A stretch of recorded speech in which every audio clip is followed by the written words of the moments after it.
נולדתי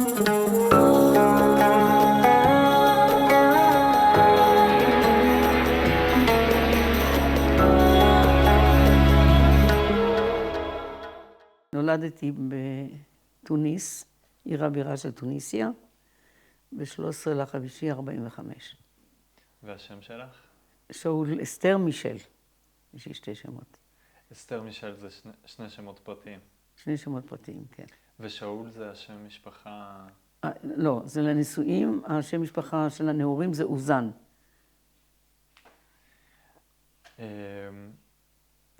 תספרי לי על אבא, אמא, על המשפחה קצת. אוקיי, איך קראו להם ומה הם עסקו? אוקיי, אבא שלי קראו לו מוריס, אוזן. בגדול, עבודת דחק בהתחלה, מן הסתם. זה את מתכוונת כבר בארץ? או... בארץ, כן. אבל עוד בתוניס. בתוניס הוא היה מעצב את החלק העליון של הנעל, בעיצוב של הנעל. היה לו, הוא עבד אצל אנשים אחרים או שהיה לו... כן, לא, הוא עבד אצל מישהו, כן. ואמא? אמא שלי הייתה עקרת בית. איך קראו לה? ג'ולי. ומעבר לזה... ג'ולי, והשם הנעורים, שם משפחה נעורים שלה, זה קוסקס. קוסקס. כן, עם קוף, קוסקס. את יודעת לספר קצת מאיפה המשפחות שלהם באו? כן, אמא שלי באה מאזור לא מתוניס, ואבא שלה היה מוהל, ידוע מאוד, בנבל, זה העיר שהיא נולדה בו. שאיפה זה נמצא? בתוניסיה, אבל זה עיר בפני עצמה, כמו שתגיד מוצקין או משהו כזה. הוא היה מוהל ידוע, הוא למעשה מל את כל הנכדים שלו, חוץ מהאחי הצעיר, שאז היטלר נכנס, והוא לא יכל לעבור לצד שני, להגיע לתוניס. זה אבא שלי נולד בתוניס עצמו, בעיר תוניס, שהיא עיר הבירה. יש כאלה שאומרים תוניס, אבל המדינה זה תוניסיה. זה קצת מטעה. ואבא שלו היה איש עסקים. האמא שלו הייתה עקרת בית. אבא שלו היה אדם קנאי, אז היו שם מוניות כרכרות, את הכרכרה שלה עם הנהג. כן, אף אחד לא צריך להיות, היא לא הייתה צריכה להתערבב. כן. כמה אחים ואחיות היו לך או יש לך? היינו 6, לצערי נשארתי לבד. לא, עם אחי במונטריאול. אנחנו בעצם הגענו לארץ בעקבות אחותי ז"ל. מסתבר שאחותי הבכורה שלא הכרתי אותה, הייתי בת 3, היא עזבה את תוניס, היא פתאום הודיעה להורים שלי שהיא עולה לישראל. ההורים שלי היו בשוק. והם לא ידעו שהיא בעצם שלחה כספים לארץ. הייתה מאוד אידיאולוגית. עוד כשהיא הייתה בתוניס. כן. ואז הייתה מאורסת, אז אבא שלי אמר, יאללה, בואי, תתחתני, ואת שייכת לבעל שלך. וככה עלו עם אחותי שנפטרה לא מזמן, היא עלתה איתה. מה היה השם שלה? של אחותי הגדולה, דזי. דזי, והשם משפחה בנישואים זה שטרית. ואחותי שהצטרפה אליה קראו לה פרננדה. עכשיו, לצערנו, זמן קצר מאוד היא הייתה בהיריון והיה לה ציסטה, והיום לא נוגעים בזה, אבל אז הם הפסיקו לה את ההיריון, ניתחו אותה, ולצערנו בדיוק חיכתה לבעלה וקיבלה דום לב. ובעקבות זה, אחותי ז"ל, פרננדה, לא הייתה מוכנה לחזור לתוניס בשום אופן. אז היא גררה את כולנו לכאן. זה הדבר הכי טוב שהיא עשתה בחיים. כלומר, דזי הייתה היוזמת של כל הדבר, אבל פרננדה פרננדה היא זו שנשארה נשארה, והיא לא הייתה מוכנה לחזור, אז היא גררה את כולנו, וזה פעמיים כי טוב, אחרת היינו עולים כולנו לצרפת, השאר עלו לצרפת, כל המשפחה. שמות מאוד יפים ומיוחדים, דזי, פרננדה. כן, פרננדה, כשהיא באה לארץ, הם לא ידעו בסוכנות לבטא את זה, אז אמרו לה, טוב, ציפורה. הלבישו לה את השם ציפורה. כשהייתי רוצה להרגיז אותה, הייתי קוראת את ציפורה. שנאה את השם הזה. ותספרי לי קצת על הבית בתוניס. הבית בתוניס, זה היה בית, זאת אומרת, מצב הכלכלי של ההורים שלי, היו מאוד טובים. היה שם, הייתה אומנת, הייתה מכבסת, מה שהיה פעם, בוא נגיד, המעמד הבינוני קצת יותר. והעוזרות הן היו ערביות. ערביות. אבא שלי היה מקושר לערבי, שהוא היה מייצא תמרים. אז אבא שלי היה מגיע איתו עד גבול מסוים, שהוא לא היה עובר למדינה אחרת ערבית, והוא היה בשותפות איתו. הוא היה בן בית, וכמו שנאמר, אין אמונה 40 שנה בקבר, זה בדיוק הוא, ויום אחד הוא אמר לאבא שלי, אם היטלר יבוא, אני מלשין עליכם, אתם הראשונים. ואז אמא שלי אמרה לו, אתה לא דורך יותר פה. זהו. זה היה קשוח מאוד. היה להם חיים מאוד טובים. וההגעה לכאן זה היה קשה מאוד, כי הגענו בפברואר 52, זאת אומרת, הוריי עם 3 אחים היינו שהגענו. האח הבכור, אחרי אחותי שנפטרה, הוא היה בתוניס, לקראת סוף הלימודים שלו, אז אבא שלי, הוא לא רצה לבוא, ואז הוא התחתן שם, ועם הזמן הוא עבר לצרפת. גם זה היה אבא שלי.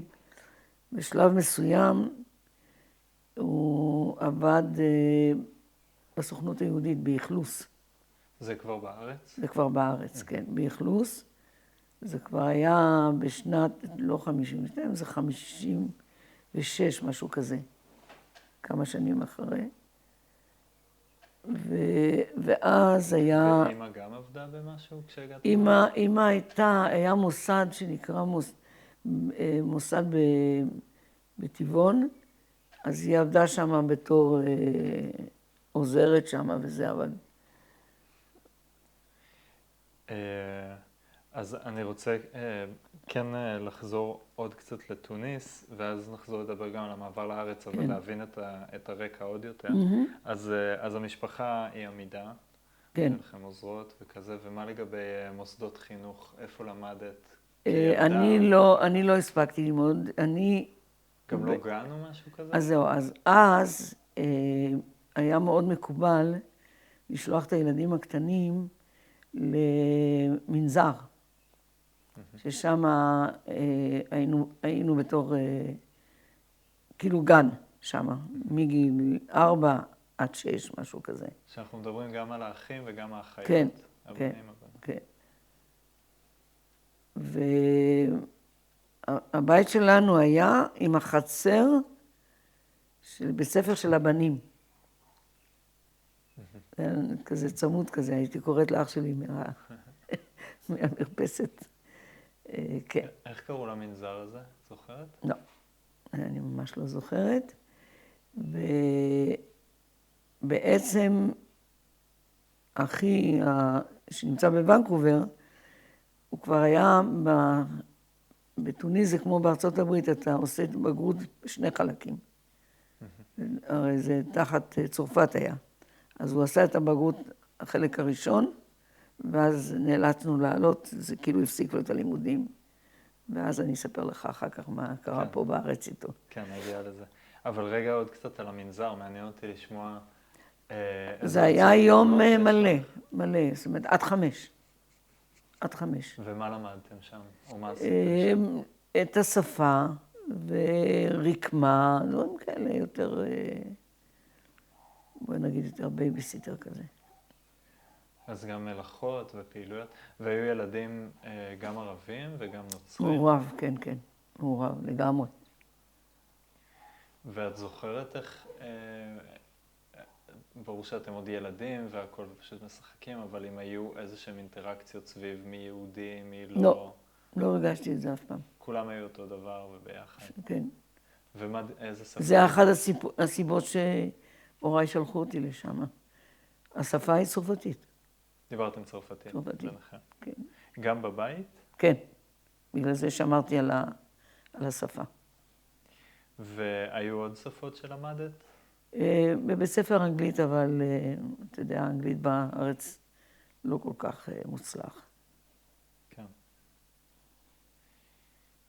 ויש לך עוד זיכרונות מהתקופה הזאת, מהמנזר, מהבית, דברים שהיו קורים בשכונה, שיחקנו הרבה בחוץ, אבל מאוד ממוסגר, מן הסתם. בחצר? כן, סוג של... זה לא כמו שפה אתה חופשי לגמרי וזה. שם... בגלל זה ההורים שלי היו מופתעים שאחותי פתאום מספרת שהיא עולה לארץ, כי זה לא מסתדר, מה פתאום. ללכת ככה בחופשיות. כן, כן, כן. האובססיה של הספרדים, במיוחד עם הבנות, מאוד שומרים עליהם. מאוד מאוד שומרים. אז כן, האווירה יותר לכיוון יותר מאוד מאוד משפחתי, עם כל הצד של אבי וצד של אמי, מפגשים סופי שבוע ביחד הרבה מאוד. מה הייתם עושים בסופי שבוע למשל? עם הבני דודים, משחקים, הולכים לארוחות, כן. גם מטיילים? יש מקומות בעיר או באזור שיוצאים לטיולים? לא שזכרו לי משהו. הוריי לא היו, זה היה מנטליות אחרת, לגמרי אחרת. זה לא כמו שאנחנו הוצאנו את הילדים וטיולים וכו' וכו', להכיר את הארץ למשל, כן? כן. שם זה לא היה מקובל, זאת אומרת, לא היו יוצאים עם הילדים לטיולים וזה לא... ומה לגבי בילויים אורבניים יותר, כמו בתי קפה, או... אני יודע שאת היית ילדה, אבל אולי כאילו ראית בסביבה. אני לא זוכרת שהוריי ישבו בבתי קפה. לא, אפילו פה בארץ, אני זוכרת, הייתי יוצאת עם אמא שלי, אז אני אומרת לה, בואי נשב בבית קפה וזה, אז היא אומרת לי, מה, אין לי תיון בבית? זה איזושהי מנטליות כזאת, מין מאוד צנועים וזה. וביחס לתרבות, למשל מוזיקה, מוזיקה, למרבית הפלא, אמא שלי, בתור ילדה, שזה היה חריג מאוד, היא למדה פסנתר. שלחו אותה ללמוד פסנתר. זה היה מאוד חריג. את יודעת איך זה קרה? כאילו, למה זה קרה? כי אבא שלה הוא היה שוחר תרבות. על שהוא היה מועל וזה, אבל היה לו זיקה לתרבות. מאוד. ולכם היו איזה שהם חוגים או דברים בסגנון הזה? לא, שמה לא. בארץ כן, אבל שמה לא.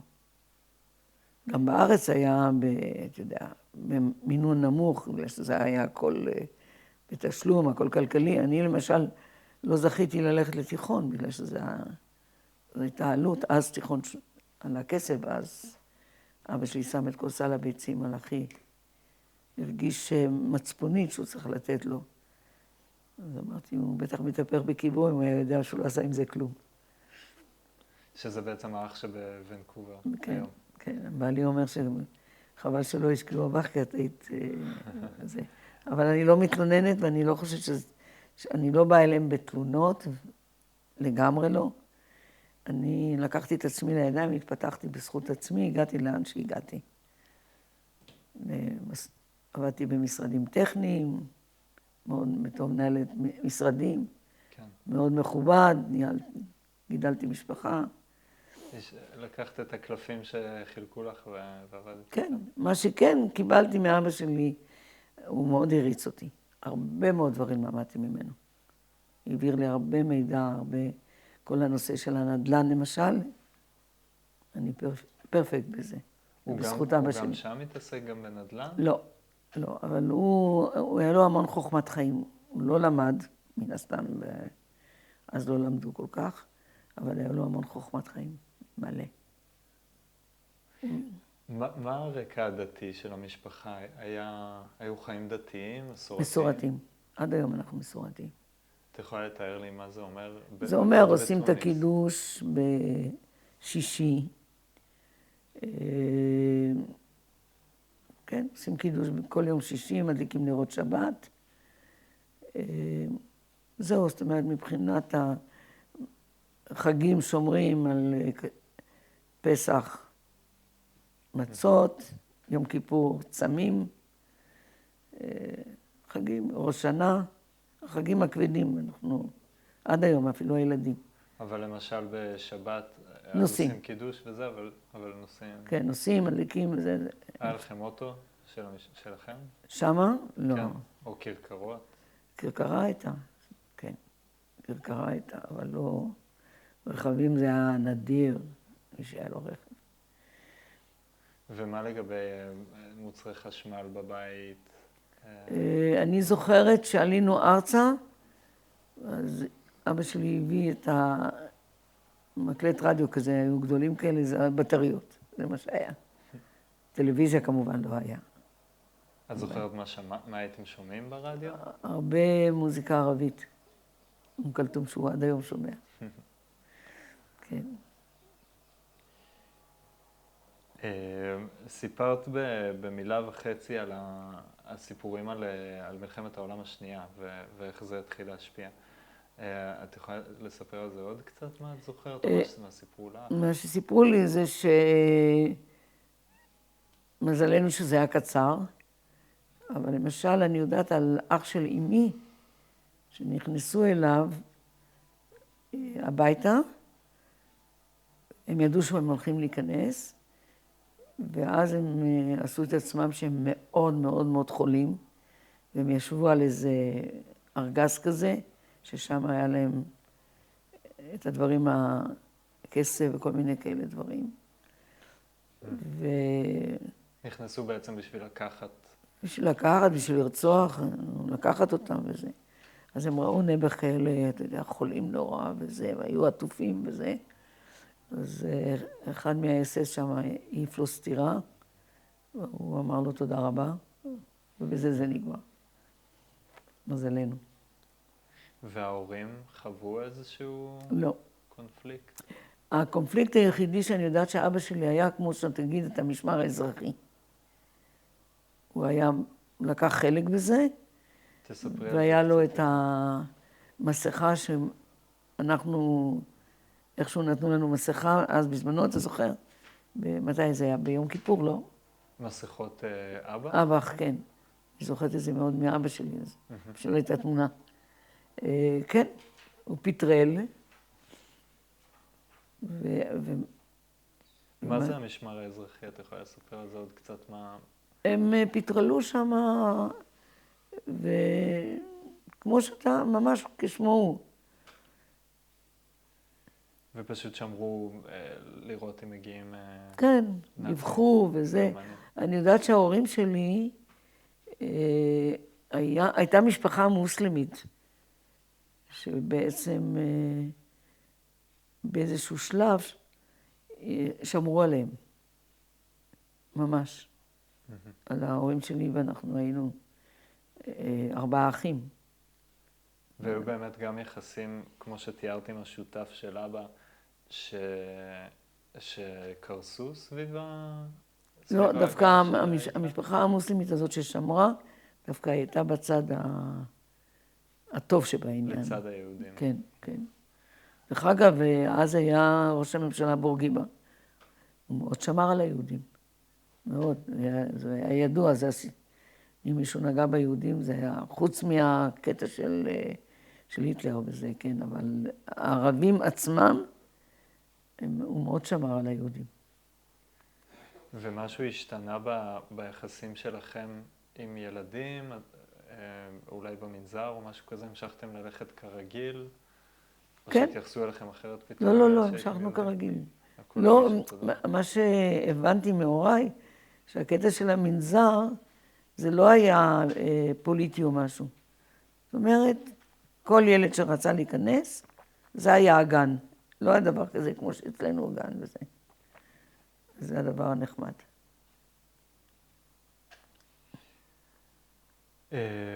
אבל אז נגיע לסיפור של העלייה לארץ. איך בעצם זה התחיל, באיזה שלב אחותך מודיעה פתאום שהיא עוזבת? באיזה שלב? היא הודיעה להם, זה היה בסוף 51. והיא עלתה לפנינו. ומשהו הניע אותה? לעלות? משהו מסוים שקרה באותו זמן? האהבה שלה לארץ, נכון. לא ידענו, רואים שלי לא ידעו בכלל, הכל בסתר היא עשתה את זה. וזה משהו שהיה בשיחה בבית, שיחה על ישראל ועל... דיברו על ישראל וזה, אבל לא... אם לא היה האסון הזה שהיא נפטרה, אני בטוחה שלא היינו מגיעים לכאן. כי כל המשפחה של הוריי, בשני הצדדים, עלו לצרפת. בדיוק ביום שישי נפגשתי עם האחיין שלי, מאחי הגדול, זיכרונו לברכה. הוא מאוד משפחתי, הוא בא לביקור משפחה עם הבת שלו. אז היה לנו מפגש בתל אביב, היה נחמד מאוד. והם גרים בצרפת היום? כן. איפה?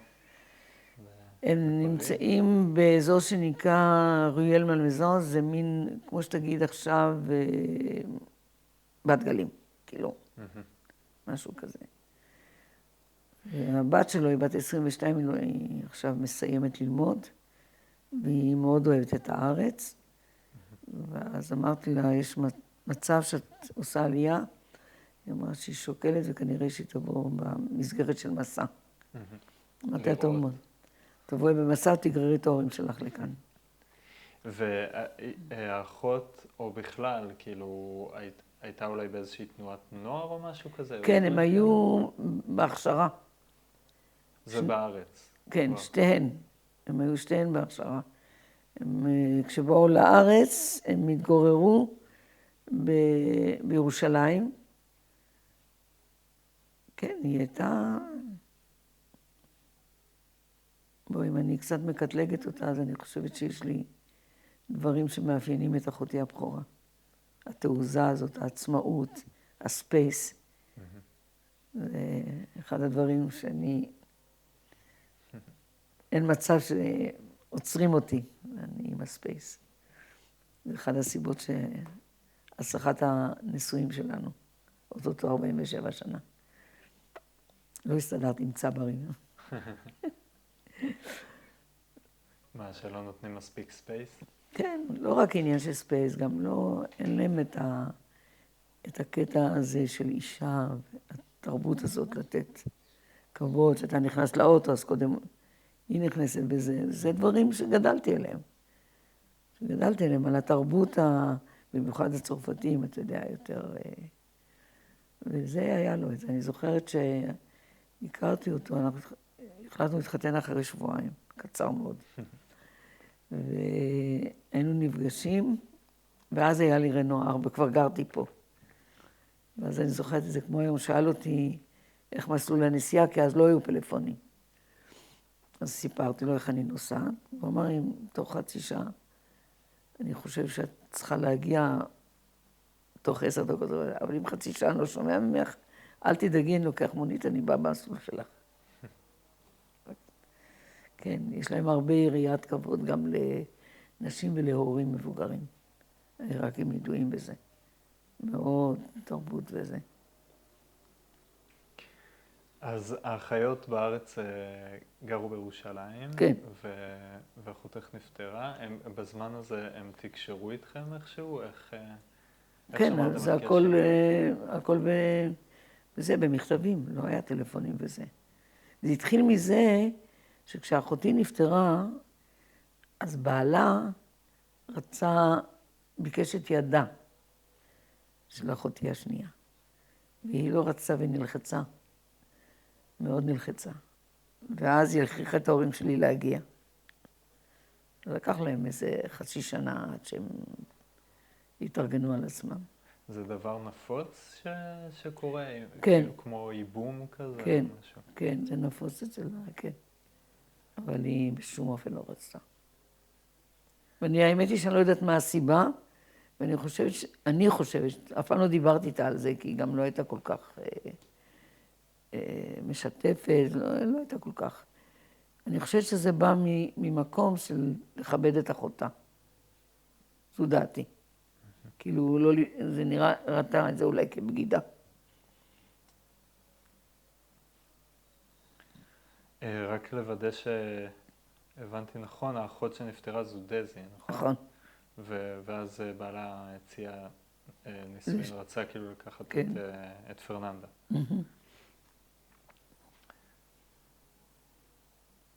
ואיך הייתה העזיבה שלכם את תוניס? לקחתם אתכם רכוש?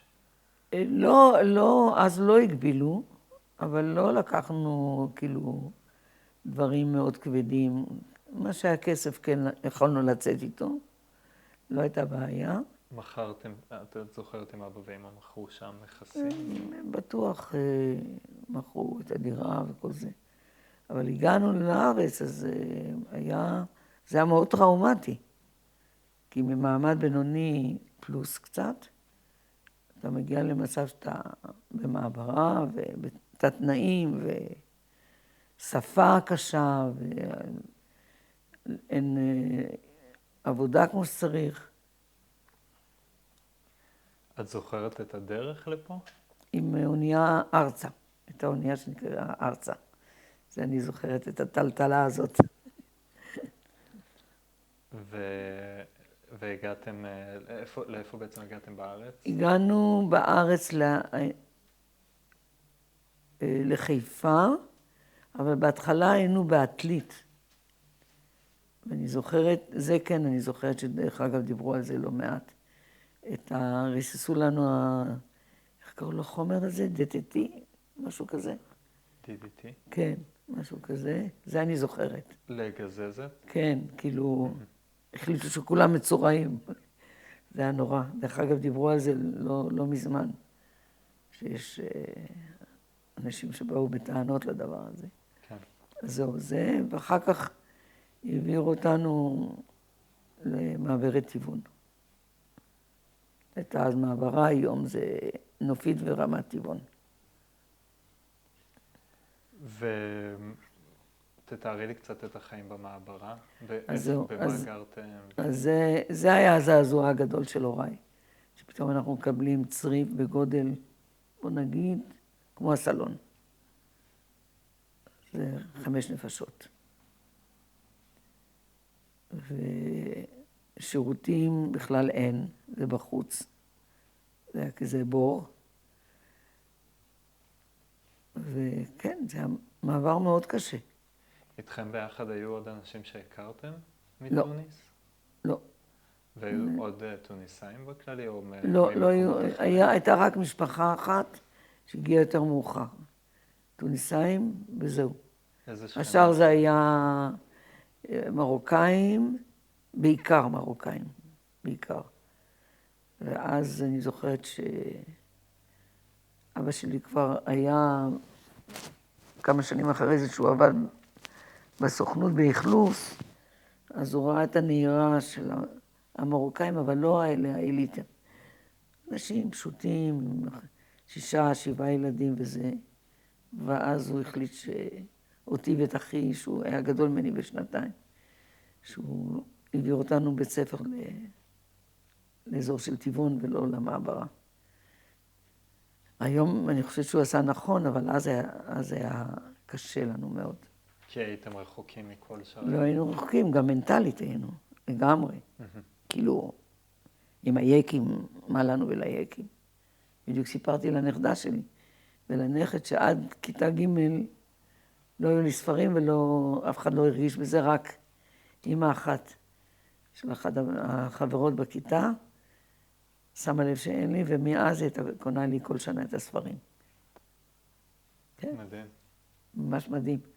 ומה שעצוב בכל העניין, שבמלחמת יום כיפור זה היה המלחמה היחידה שהוציאו ספר נופלים, לא יודעת אם אתם יודעים את זה, ואני לא יודעת מה עבר עליי שככה נבדפתי בספר, והבן שלהם היה בין הנופלים. היה לי כל כך קשה, לא יכולתי להגיע אליה. רק דיברתי איתה בטלפון, לא יכולתי לעמוד בעצב הזה, זה היה נורא. בגלל שגם היית קשורה לילד או בעיקר? כן, אנחנו היינו, הוא והבת דודה שלו היינו בערך באותו גיל. ממש מיכאל מוקוטוב, אני זוכרת אותו כמו היום. כן, מאוד. ובאמת היחסים שהיו לכם בתוך הבית ספר, עם הילדים האחרים, איך הם היו?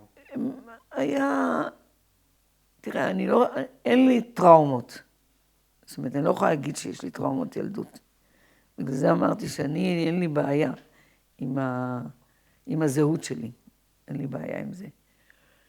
אבל באופי שלי הייתי תמיד כזאת חביבה ונחמדה וזה. השתלבתי די בסדר. לא הזמנתי אליי הביתה כמובן, כי מעט מאוד הוזמנתי, עד שנכנסתי למשפחה הזאת מוקוטוב, אז זה היה קצת יותר. עד היום אני בקשר עם אחת שהייתה איתי בכיתה, שזאת הבת דודה. זה מעניין. הבת דודה של מוקוטוב? של מוקוטוב, כן. אני גרה בטבעון. נורא מצחיק. ולמה לא הזמנת אלייך הביתה? כי לא היו באים למעברה, לא תנאים. והייתי יוצאת מתוקתקת. אמא שלי הייתה תופרת. אז תמיד מגועצת, מתוקתקת, כמו שצריך. כן. זה היה... אז שסיפרת שאבא לא בחר לשלוח את אחיך ללימודים ולא אותך, אנחנו מדברים על... אנחנו מדברים על גילאים כבר יותר גדולים. אבל אותי ואת אחי שגדול ממני היה בשנתיים, הוא העביר שנלמד בטבעון, עם עוד משפחה שכנים שעד היום הם גרים שם, הוא הציע להם, בואו תורידו גם את שני ילדים. אז היינו 4 מהמעברה שלמדו בטבעון. כן, זה היה... ועוד המון ילדים שהם היו... רק יקים וזה, כן. שפשוט מטבעון. על אף שאני חייבת להודות שהם לא גזענים היו. היקים לא היה להם את הקטע של גזענות. הפולנים כן, אבל היקים לא. לא הרגשתי איזה גזענות או משהו, ממש לא. ואיך היה לך כילדה בארץ ביחס לתוניס? התגעגעת קצת? זכרת משהו בכלל? לא, לא. מיד אמרתי, אני נולדתי בתוניס וחונכתי בארץ. ככה אני... אז התאקלמת בסך הכל בקלות? כן, אני התאקלמתי בקלות, כן. אני באמת התאקלמתי בקלות. זה גם גיל צעיר, אז זה לא בעיה כל כך. והצלחת ללמוד עברית בקלות? כן. ידעת איזושהי עברית לפני כן? לא, ממש לא. לא, ממש לא.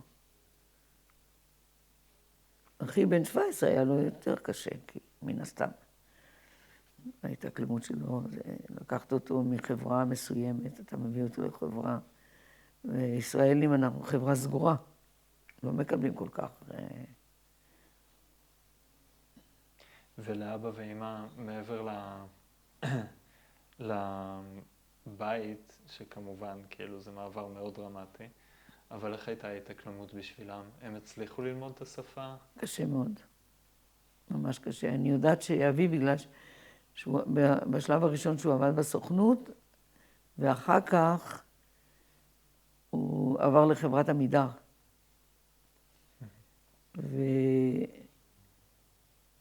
ואמרו לו, הציעו לו ללכת ללמוד עברית, לכתוב ולקרוא. וואי, הוא לא הסתדר עם זה. ממש, עם הכתיבה, ממש לא.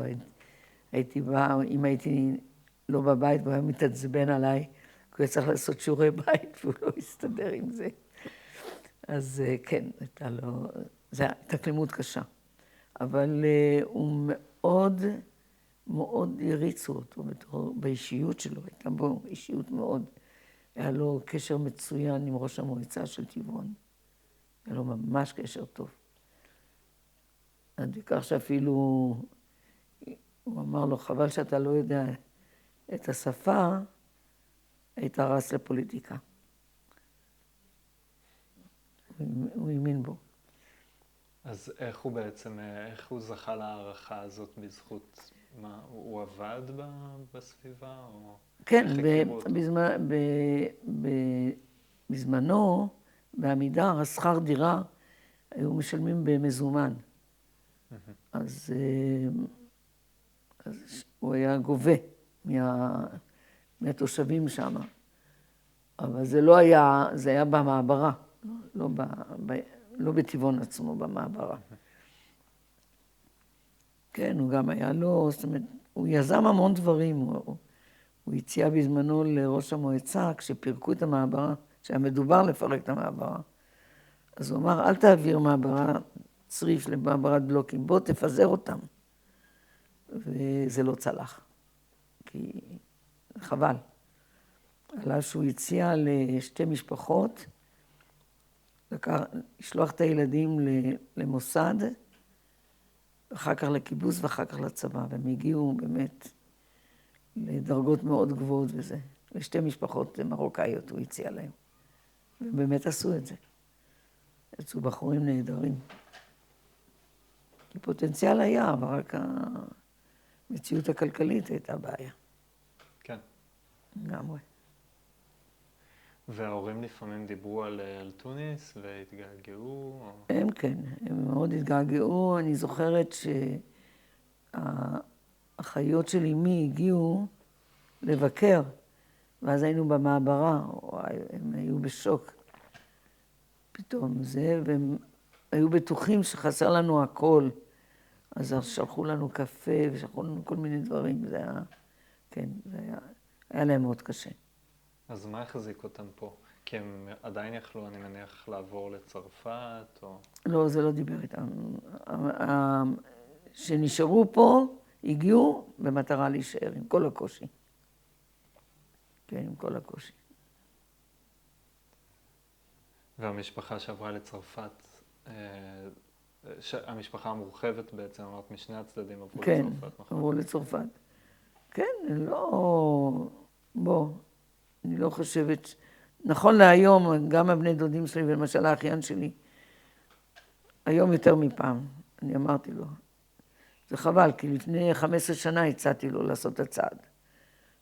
בסביבות ה-40 שלו זה טוב. עכשיו לא כדאי לו כל כך. צריך לחכות לפנסיה אחרת. בגיל כזה לבוא לכאן, זה בעייתי. אבל שאני אגיד לך שהם חיים בכיף, היום פחות, הרבה פחות. כיהודים. לגמרי. אני זוכרת שלפני שנים, אני נסעתי המון לפריז. אז קבעתי עם בת דודתי שאני באה אליה, צלצלתי בדלת, למטה, אני באה, התחשכו עיניי, 4 מנעולים בתוך הדלת שלה. אמרתי, אתם בגטו, תגידו, אתם נורמליים? מה זה הדבר הזה? היום היא עשתה עלייה, היא כבר פה, אבל גם בפנסיה, אז... במעברה וכל ההגעה שלכם לארץ, יש איזה שהם מנהגים או דברים שהבאתם איתכם והמשכתם לעשות, כמו בתוניס? אוכל או ברכות כן. מסוימות? או... כן, כן, ארוחות שישי, לגמרי, הארוחות עצמן זה ארוחות טוניסאיות. תתארי לי קצת מאכלים שבבית שלכם. קוסקוס, מככב, כן. מפרום, פשטדות, הרבה ירק, קטניות. דרך אגב, עד היום אני... עד היום. כן. ממולאים. ועוד דברים מסביב, לא יודע, אולי סביב חגים, יש חגים מסוימים שיש בהם מנהגים? כן, ראש שנה, פסח. איזה מנהגים טוניסאים שאת יכולה אולי לספר עליהם משהו? בראש השנה המנהגים זה של יותר לכיוון ארוחה, לסיים עם דברים מתוקים שמאפיינים את החג. בפסח, כל מה שקשור לארוחות ממוסדות של פסח. הרבה ירקות, הרבה דגים. האוכל מאוד בריא, כן. ממש בריא, כן, לגמרי.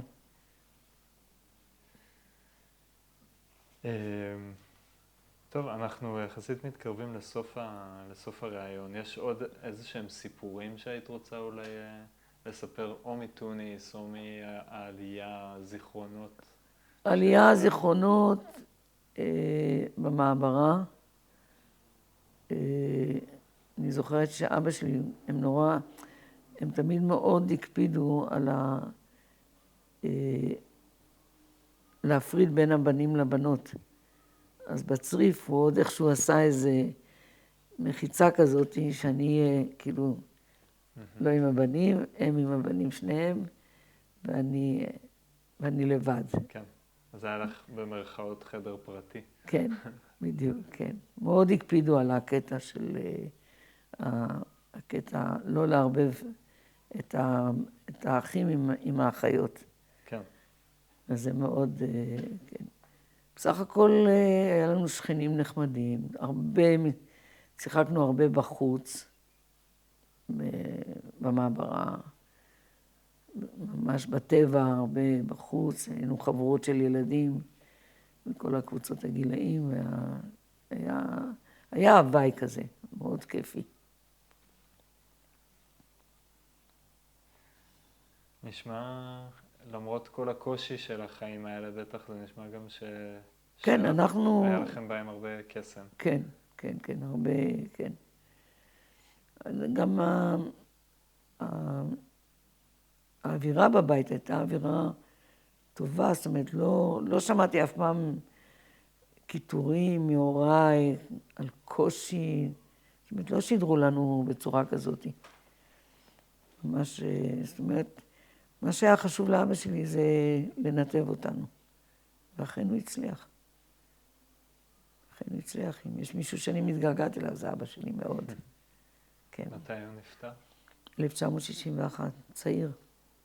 היה בן 60 משהו. ממחלה. היה לו גידול בראש, וזה לא היה סרטני, אבל זה לקח המון זמן עד שיעלו על זה. הייתי איתו בהדסה בירושלים, אצל מומחה, שהוא עלה על הבעיה.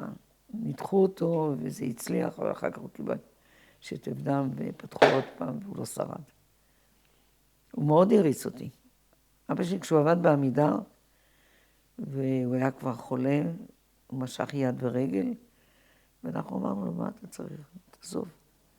אז הוא לקח אותי, לא את אחי הגדול, שאני אבוא איתו לעמידה. להתווכח. כן. ואז הצלחתי להוציא מהם עוד 5% בפנסיה, שזה הרבה כסף.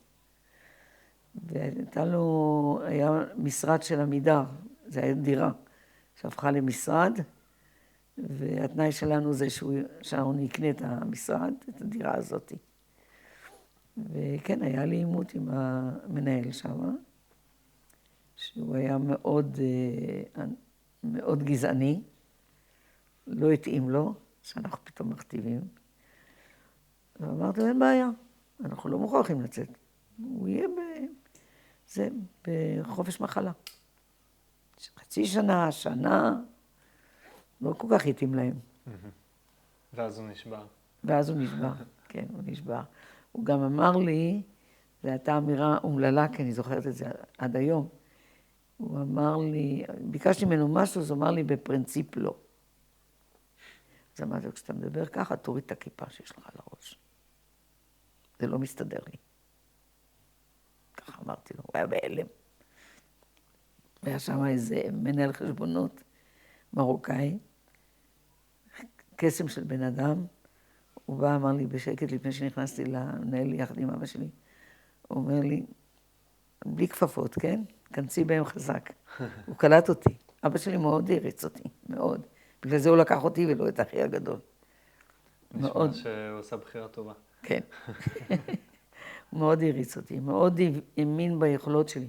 הוא גם, כבר כשהייתי בגיל 10, הוא הגיע למסקנה שאני עקשנית, ואני הולכת במתווה שלי, זהו. כן, הוא מאוד הריץ אותי. מדהים. כן, למדתי ממנו המון דברים, באמת. וכמו שיש לי חברה שאומרת לי, איך זה יכול להיות שאת יודעת כל כך הרבה דברים בכל מיני תחומים? אמרתי, כי אני חופרת. זה האופי שלי. וכשאת מסתכלת אחורה על כל הסיפור הזה, יש איזשהו מסר או איחול שהיית רוצה לאחל לדורות הבאים? התמדה, יושרה, ודבקות במטרה. זה כמו שיש לנו 5 נכדים, מהבן 3 הוא בפתח תקווה, תאומים בני 12 פלוס והקטנטונית בת 6, ופה הבת הבכורה שלנו עם הבת החיילת והבן בכיתה ח' מסיים. אז ושני הילדים האלה מצטיינים, ביתי גרושה, אז אני אומרת לו, נועם, מה אתה אומר על האלוף שלנו? עידן קוראים לו, קיבל תעודת הצטיינות. הוא אומר, אני לא מבין, מה זה הילדים שלי האלה? סוטי מצטיינת, הוא מצטיין. אני לא למדתי, אמא שלהם לא למדה. אז אמרתי, אתה מדבר עם הסבתא, כן? זה ברור לך. כן, אני כל הזמן פמפנתי להם. כל הזמן. הבן באמת ממש מצטיין, ובעתודה וזה, יופי של השקעה יש לו. הקשיבו לך. כן, כן, הם מקשיבים. והאלה מפתח תקווה שהם אומנם קצת רחוקים, אבל אני מדברת איתם הרבה. הרבה, אני מדברת. הם לא, תראה, הם קטנים, הם לא יודעים לאן מובילים החיים. זה כמו שאמרתי לתאומה, אמרתי לה, מי עלה? את רוצה להרוויח 5,000 שקל לחודש בתור פקידה? אמרתי, לא, ממש לא. אז אמרתי, תשקיע. צריך להשקיע. כן, אמרתי, תראי את אבא, תראי את אמא, כולם. את מרגישה שההשקעה שההורים שלך עשו, הם עברו משהו לא פשוט בלעלות לפה, זה משהו שאת מסתכלת עליו אחורה בחיוב, בהערכה מאוד. בהערכה מאוד, במיוחד אבא שלי מאוד מאוד התמקד בלהעביר הרבה מסרים לילדים. הרבה מאוד מסרים, שלושתנו.